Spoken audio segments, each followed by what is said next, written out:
Assalomu alaykum hurmatli Quvofning kuzatuvchilari, yodingizda bo'lsa Qo'qon universiteti Andijon filialining tibbiyot fakulteti yo'nalishida tahsil olayotgan talabalarimizni amaliyot oldidan challenge e'lon qilgan edik, challenge chorlagan edik va ushbu challengeimizni g'oliblarini aniqlash vaqti yetib keldi va nihoyat birinchi o'rinni qo'lga kirityaptilar. Davolash ishi yo'nalishi 34-guruh talabalari. Biz ularni 5 million so'm pul mukofoti bilan taqdirlaymiz.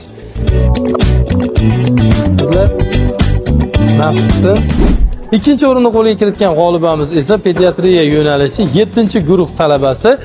Ikkinchi o'rinni qo'lga kirityaptilar. Tabriklaymiz. Uchinchi o'rinni qo'lga kiritgan g'olibimiz esa davolash ishi yo'nalishi 7-guruh talabasi.